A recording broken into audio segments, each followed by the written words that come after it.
Bom dia, a gente vai falar aqui um pouco sobre a lei da alienação parental. Eu já vi muita gente fazendo vídeo sobre essa lei no YouTube, mas eu acho que falta um pouco uma visão jurídica da lei. E é isso que eu vou tentar trazer aqui.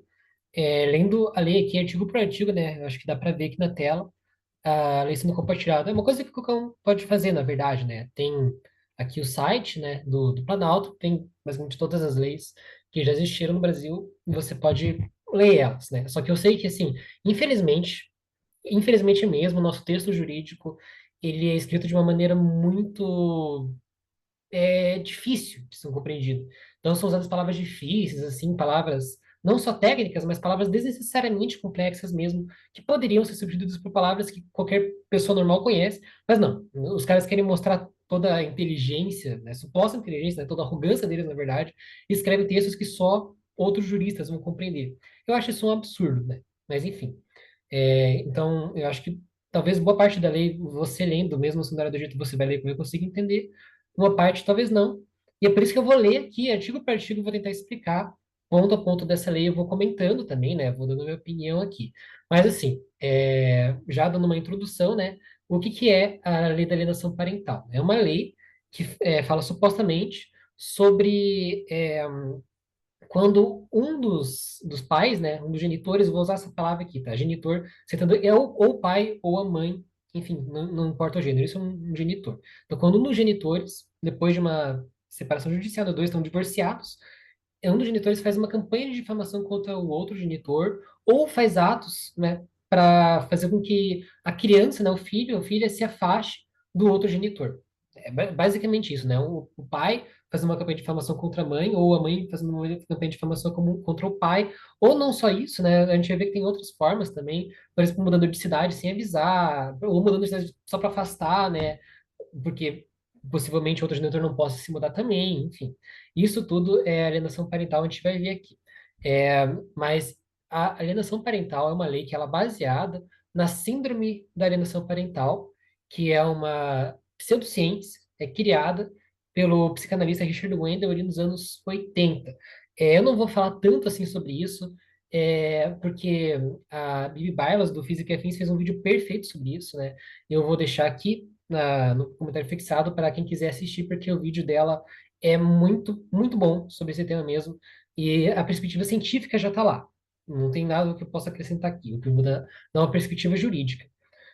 Muita gente diz assim, tentando rebater, né, o fato de que a lei é baseada na pseudociência, de que o direito não é uma ciência, então o direito não precisaria ser embasado em ciência. Eu acho isso uma besteira, né? Óbvio que o direito não é uma ciência, então, sim, o direito, na verdade, é mais próximo de uma linguagem, da mesma forma que a matemática, né? Muita gente acha que matemática é ciência por ser exato, né?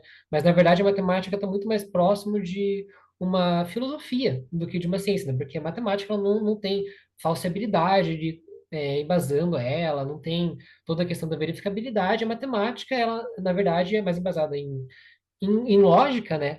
Na chamada lógica matemática mesmo, e em axiomas, muito mais próximo da filosofia do que da ciência em si. Então, matemática é uma linguagem também. O direito, da mesma forma, é uma linguagem, né? Porque, assim, as coisas são infalciáveis no direito também, né?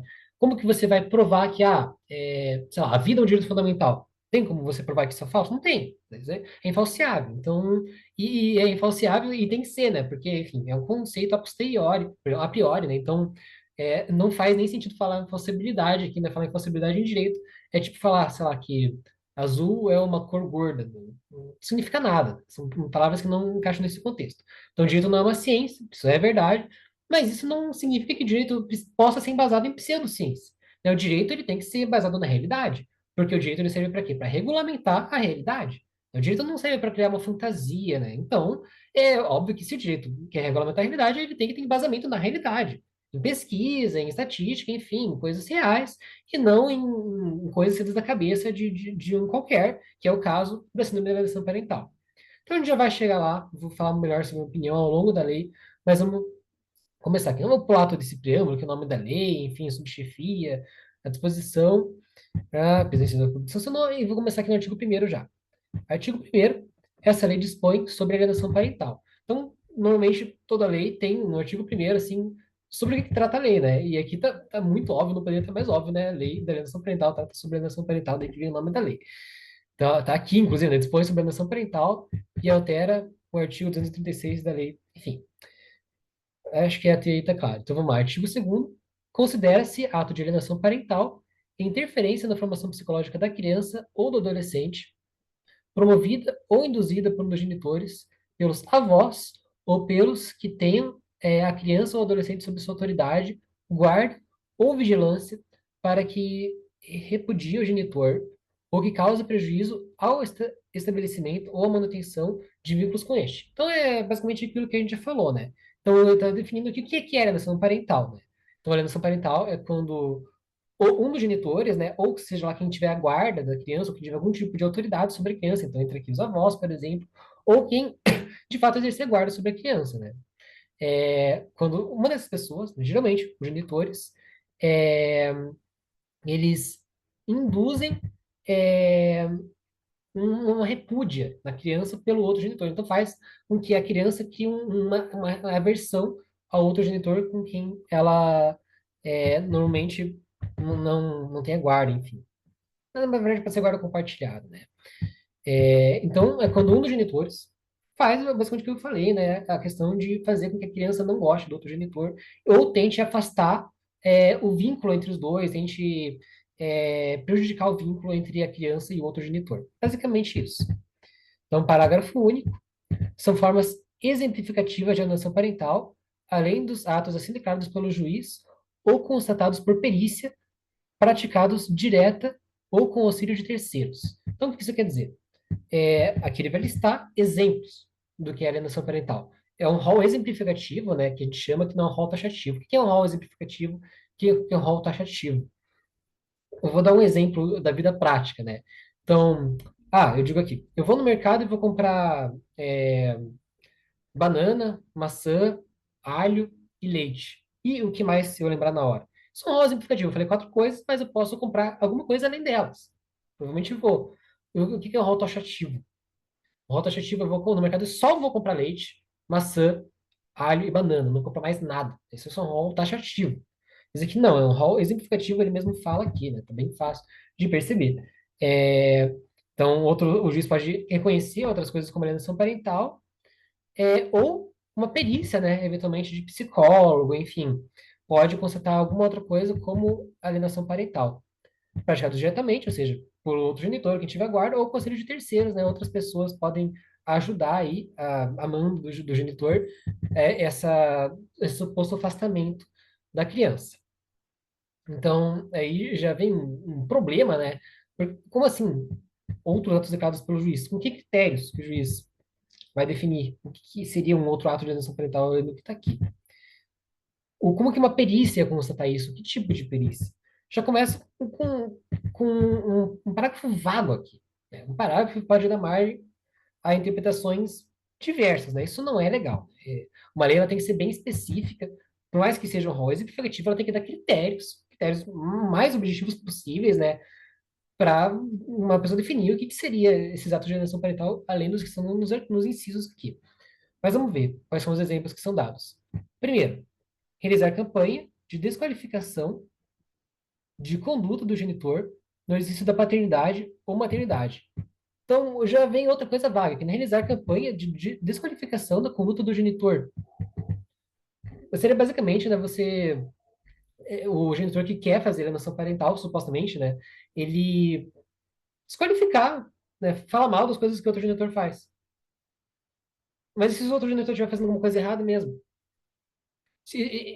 Caso real, né, por exemplo, né, o pai que deixa a criança ir dormir de madrugada, que dá comida de fast food ao invés de cozinhar para a criança, que, enfim, não disciplina, não ajuda o mínimo na escola, e aí a mãe fala mal disso. É alienação parental. Pô, peraí, né? Tá faltando alguma coisa aqui, né? Faltando especificar um pouco melhor o que é essa campanha de desqualificação. Mas seguiremos aqui. Inciso segundo. Dificultar o exercício da autoridade parental. Ok, isso aqui eu já acho um pouco mais válido, assim, mas depende também. É, dificuldade de autoridade parental, né? Seria, então, um dos genitores dificultar que o outro discipline a criança, né? Que exerça autoridade, que mande, que a criança obedeça, né? Efetivamente o que o outro genitor está falando. Mas e se o que o outro genitor falar for injusto, por exemplo, né? Caso real também, né? Acontece muito na educação parental, por exemplo. O adolescente, ou enfim, a criança se descobre como homossexual ou como transexual, a mãe apoia e o pai não. O pai homofóbico e tal.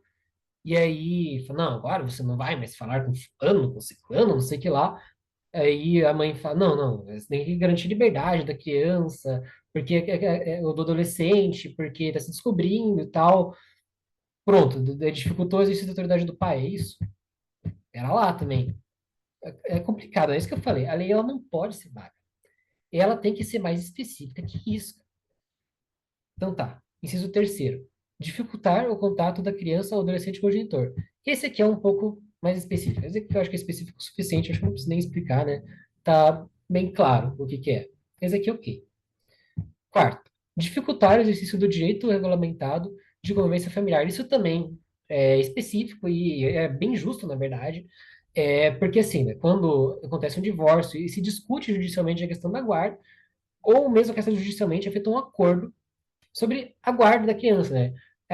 Qual que vai ser o lar de referência da criança, com qual genitor que vai ficar no dia X, no dia Y, no dia X da semana, vai visitar qual...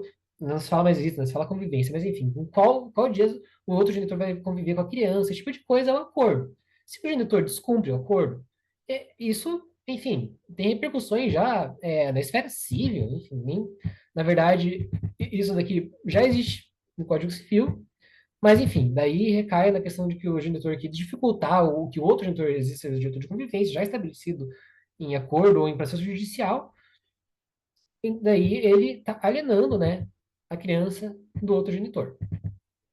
É a alienação parental. Então, inciso 5. Omitir deliberadamente a genitor informações pessoais relevantes sobre criança e adolescente, inclusive escolares, médicas e alterações de endereço. Isso é bem relevante também, acho que não preciso nem explicar. Isso também é uma coisa injusta de se fazer. Isso aí, ok. Esse terceiro, quarto, quinto, quinto. Sexto, apresentar falsa denúncia contra o genitor, contra familiares deste ou contra vós, para obstar ou dificultar a convivência deles com a criança ou adolescente. Cara, esse é o pior de todos. Se eu tivesse escolher o pior dessa lista, esse é o pior. Porque, assim, muitas vezes, isso acontece com frequência grande mesmo, a genitora, a mulher, a mãe, denuncia o pai por abuso sexual contra a criança. Uma denúncia real, uma denúncia legítima. Aí vou fazer o exame do IML, o que é o instituto, né, que faz esse tipo de exame de violência sexual, ou, enfim, exames de perícia criminal, faz o exame do IML e dá laudo negativo. Só com o laudo do IML, o pai entra com um processo de alienação parental contra a mãe e fica com a guarda da criança. Ou seja, o pai é abusador, o pai é pedófilo, fica com a guarda da criança por causa dessa coisa horrorosa que é esse inciso sexto. Tá? Mas assim, o lado negativo do e-mail não é o suficiente. Basta a criança ir no dia seguinte, ou uma semana depois do abuso, que não vai ter evidência nenhuma mais. Então, vai dar negativo por mais que tenha acontecido abuso. Tem que ter equipe multidisciplinar, né? Tem que ter análise de psicólogo, de pedagoga, infantil, enfim, para analisar realmente se teve abuso ou não. Não basta assim, não, lá o negativo do ML, não. É, assim, se for para existir alguma coisa sobre falsa denúncia, tem que ser provada má fé, tem que ser provada que a denúncia foi feita com um objetivo escuso. Uma denúncia feita na maldade mesmo. Eu não vou negar que isso acontece, tá? É óbvio que existem falsas denúncias feitas com objetivos ruins, né? Existem pessoas ruins no mundo. Mas, assim, você não pode tomar a regra pela exceção. A maior parte das denúncias são verídicas. Você não pode pegar todas as denúncias verídicas e falar assim, não, é alienação parental. Isso é ridículo. Isso é um absurdo e isso acaba aproximando, na verdade, a criança abusada do abusador. Enfim, esse artigo aqui, esse inciso aqui é um absurdo. Se for para ter esse troço aqui, teria que ser melhor escrito, melhor redigido. Tem que, trânsito em julgado, enfim, da denúncia, uma coisa mais específica, né? E evidências de má-fé. Não basta ter o seu julgado negativo de absolvição, porque pode ser por absolvição por falta de provas. Tem que ter indícios aqui de má-fé. Essencial. E aqui, o último inciso, sétimo, mudar o domicílio para local distante, sem justificativa, visando dificultar a convivência da criança ou adolescente com o genitor, com familiares destes ou com avós. Ok, esse daí até aqui é justo. Então, o maior problema para mim é o sétimo, assim, de longe. O 2 e um eu acho complicados pela falta de especificidade, assim, por serem genéricos demais. Então vamos continuar aqui. Artigo 3º. A prática de ato de alienação parental refere direito fundamental da criança ou do adolescente, perdão, refere, né, direito fundamental da criança ou do adolescente de convivência familiar saudável, prejudica a realização de afeto nas relações com o genitor e com o grupo de família, constitui abuso moral contra a criança ou adolescente no suprimento dos deveres inerentes à autoridade parental ou decorrentes da tutela e da guarda. Para que serve esse artigo, né? A princípio, fosseleis aqui não significa nada, né? Tá dizendo, é muito feio, não faça isso. É o que parece, né? Mas o relevante aqui tá nas últimas palavras aqui, né? Tarará, ó, e descumprimento dos deveres inerentes à autoridade parental ou decorrentes de tutela da guarda. Por que que tem isso? Porque quando um genitor, ou seja lá quem tiver tutela ou a guarda, falta com seus deveres inerentes, ele perde o poder familiar, né, o poder parental, ele perde a guarda, perde a tutela. Seja suspensão, imagino, né? Ou seja, enfim, perder simplesmente não necessariamente o poder familiar ou a tutela, ou vai perder a guarda. Aí, de repente, vai guardando lateral para o outro genitor, que foi o alienado, né? Esse aqui também é bem complicado, cara. Principalmente por causa da existência disso daqui, né? Com coisas genéricas e até uma bem merda aqui, né? Na verdade, no meio. Então, o genitor que ele fizer uma denúncia ilegítima de abuso sexual, daí vai perder a guarda. Você veja, né? Como isso aqui é a cereja do bolo, né? Também não acho que, enfim, seja um problema que uma pessoa que realmente queira afastar o outro genitor da criança perca a guarda. Mas, cara, devia estar mais específico o que esse artigo pretende, né? Enfim. Aí, pro final, perde o poder familiar, perde tudo, né? Às vezes, enfim, pode perder o direito de convivência com a criança. Porque, para quem não sabe aqui, né, existem, além da guarda da criança, né, existem níveis, né, a guarda quem cuida da criança, a tutela quem representa ela juridicamente, então quem tem a tutela tem a guarda necessariamente, e o poder parental, né, é o poder que ou os pais biológicos ou os pais adotivos têm de disciplinar a criança, de conviver com ela, enfim, de garantir o sustento dela, etc. Esse é o poder parental, ou poder familiar. É, e seria muito injusto, cara, você fazer uma pessoa perder o poder parental porque dificultou o exercício da autoridade parental. Pera lá, né? Enfim, artigo 4º.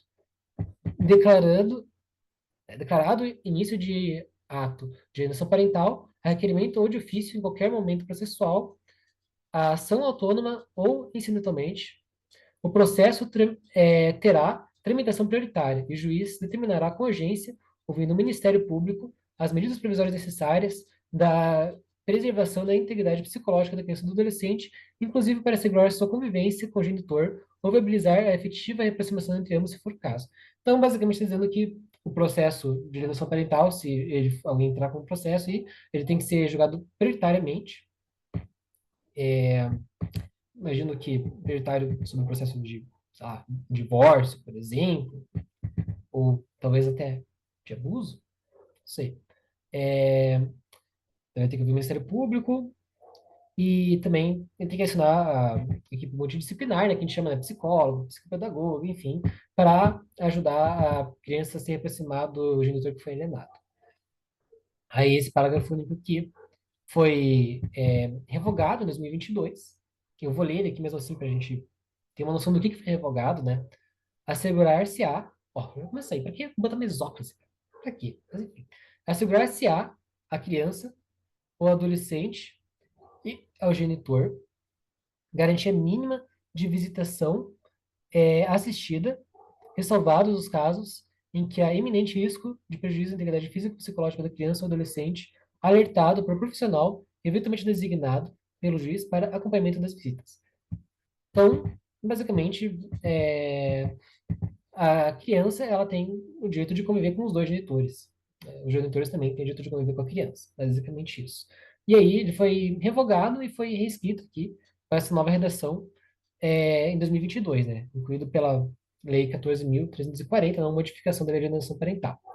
Então, parágrafo único, assegurar-se-á a criança ou ao adolescente e ao genitor garantia mínima de visitação assistida no fórum em que tramita a ação ou entidades conveniadas com a justiça, ressalvados os casos em que é iminente risco de prejuízo à integridade física ou psicológica da criança ou adolescente, atestado profissional eventualmente designado pelo juiz para acompanhamento de visitas. Na verdade, basicamente piorou, porque tá aí o genitor que foi acusado de fazer alienação parental não vai nem poder conviver com a criança direito, né? Só vai poder visitar a criança no fórum. Artigo 5º. Havendo indício de prática de alienação parental, em ação autônoma ou acidental, o juiz, se necessário, determinará a perícia psicológica ou biopsicossocial. Cara, se necessário. Pelo amor de Deus, né? Se necessário. Então, o troço possivelmente vem de uma síndrome psicológica, né? Que é uma pseudociência.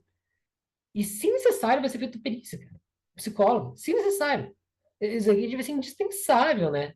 Deve ser indispensável essa perícia. Mas, enfim. Parágrafo primeiro. O laudo pericial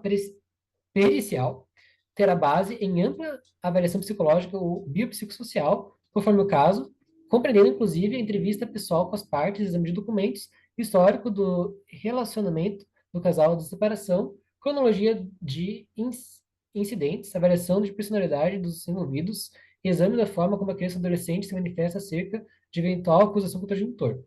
Então, nada de ruim aqui, né?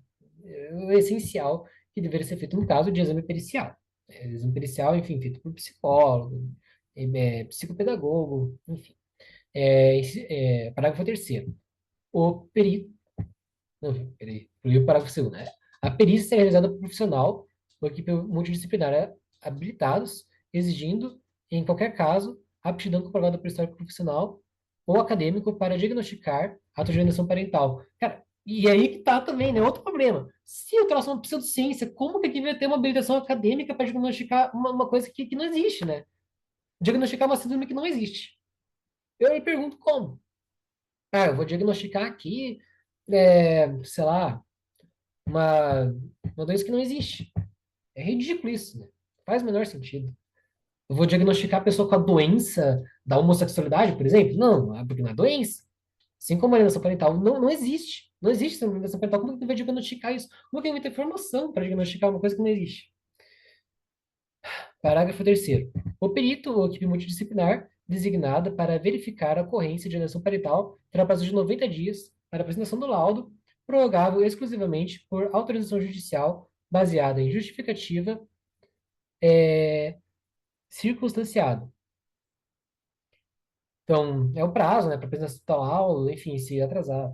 Tem equipe de prorrogação judicial, basicamente isso. Parágrafo 4º. Na ausência ou insuficiência de serventuários responsáveis pela realização do estudo psicológico e o psicossocial ou qualquer outra espécie de avaliação técnica exigida por lei ou determinação judicial, a autoridade poderá proceder à nomeação de perito com qualificação, experiência e pertinência do tema, nos termos do artigo, enfim, citação do CPP, né, perdão, CPC, no Código de Processo Civil. Então, se não tiver ali um perito especializado em alienação parental, que não vai ter, porque não existe, daí pode ser um perito com especialidade na área infantil, por exemplo. Psicológico infantil, no caso. Então, aqui, artigo 6º agora. Caracterizados os atos típicos de alienação parental ou qualquer conduta que dificulte a convivência da criança ou adolescente com o genitor, em ação autônoma ocidental, o juiz poderá, cumulativamente ou não, sem prejuízo da decorrente responsabilidade civil ou criminal e da ampla utilização de instrumentos processuais aptos a inibir ou atenuar seus efeitos, segundo a verdade do caso. Então, que maneira essa coisa que o juiz vai ter que fazer, né? Nesse processo, sem prejuízo de efeitos penais, diz aqui, né? Ou civis, porque o cara pode pedir uma indenização por danos morais, ou pode processar por difamação, enfim.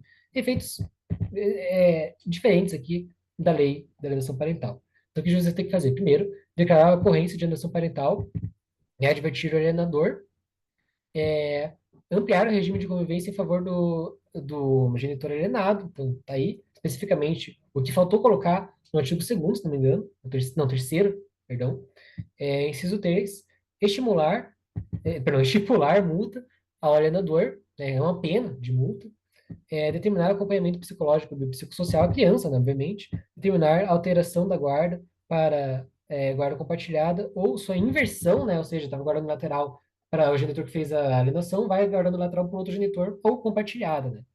Determinar a fixação cautelar do domicílio da criança ou adolescente, então, eventualmente mudar o lar de referência, o lar talvez de referência como o lar da mãe, vai pro pai, por exemplo. Declarar a suspensão da autoridade parental, isso ainda bem que foi tirado, né, pelo amor de Deus.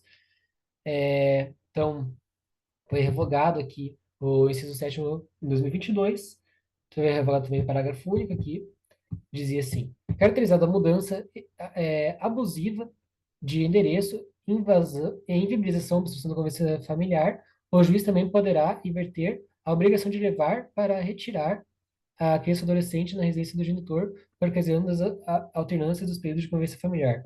Basicamente, a alteração do lar de referência, né? Qual que vai ser... O que é um lar de referência, né? Eu acabei não falando aqui, mas, por exemplo, guarda compartilhada, mas o lar de referência é o da mãe, né?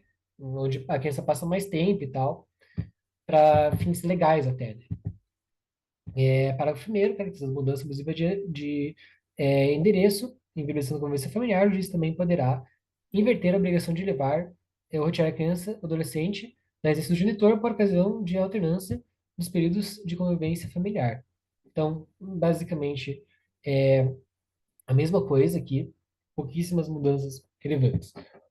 O acompanhamento psicológico, biopsicossocial deve ser submetido a avaliações periódicas com a emissão, pelo menos, de um laudo inicial que contenha a avaliação do caso e o indicativo de metodologia sendo empregada e de um laudo final ao término do acompanhamento. Então, basicamente, que tem que ter a avaliação, né, da criança até ter um laudo final dizendo que acabou a síndrome da alienação parental, né, também, enfim. Artigo 7º, a atribuição ou alteração da guarda dar-se-á por referência ao genitor que viabiliza a efetiva convivência da criança ou adolescente com outro genitor nas hipóteses em que seja inviável a guarda compartilhada. Então, basicamente, a inversão da guarda, né? Artigo 8º, a alteração do domicílio da criança ou do adolescente é irrelevante para a determinação da competência relacionada às ações fundadas no direito de convivência familiar, salvo se decorrente de consenso entre os genitores ou de decisão judicial. Então, o que é isso? Tem a questão da competência do local competente para julgar um processo, né? Normalmente, é o local onde mora o réu, o fórum onde mora o réu. Então, comarca mais próxima ali. No caso, está dizendo que se alterar o endereço da criança com a intenção de fazer alienação parental, não vai alterar a competência também, o qual seria o local competente para julgar. Então, é a linha A aqui, sempre é necessário depoimento ou oitiva da criança e do adolescente em caso de alienação parental, serão essas obrigatoriamente nos termos da lei X aqui, sob pena de nulidade processual, uma lei, especificamente de depoimento de criança e do adolescente. Artigo 9º e artigo 10º foram vetados na aprovação da lei, a 2008, não, 2010, perdão. E o artigo 11, essa lei entra em vigor na data da sua publicação, que está aqui, né, 26 de agosto de 2010. Então, basicamente, terminamos aqui a leitura da lei de alienação parental.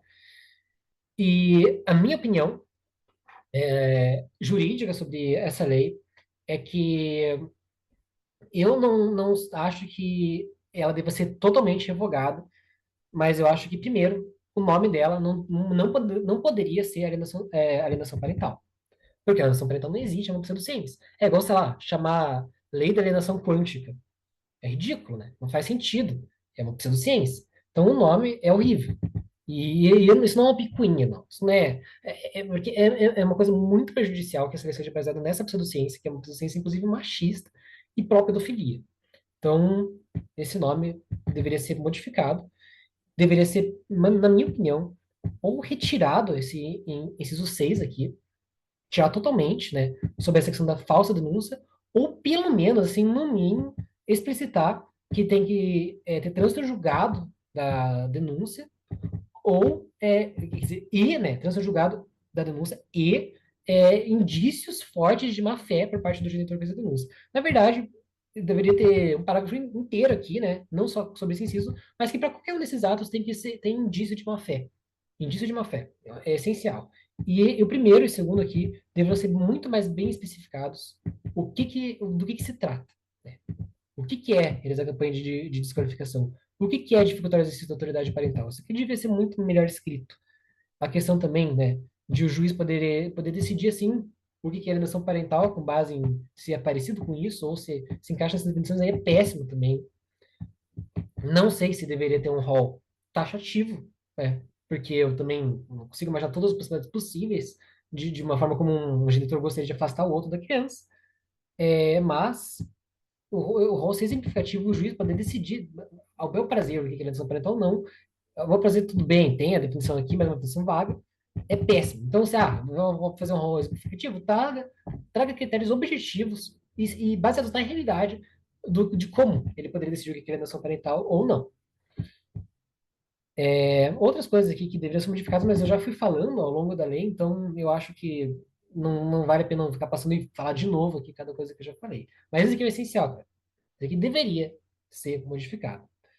No mínimo, assim. Porque atualmente essa lei está permitindo muitos problemas acontecerem, de aproximar pais abusadores de crianças ou pais, enfim, não necessariamente sexualmente abusadores, mas pais inaptos, né, para ter a guarda unilateral dos seus filhos e afastando eles, efetivamente alienando, né? Isso é alienar de verdade, né? Alienando a mãe das crianças, porque tem um machismo muito forte envolvido nessa lei. Isso é inegável. Isso é um fato. Para quem defende essa lei. Inclusive, eu cheguei a ver esses dias um livro na biblioteca, né? Na biblioteca jurídica, com o título Direito dos Homens. O que fazer caso você seja acusado de estupro? A lei da alienação parental. É triste. É muito triste isso. Bom, eu acho que eu já falei tudo que tinha para falar. Eu vou ficando por aqui. Se informe, não fique só dependendo da opinião dos outros. Um abraço, até a próxima.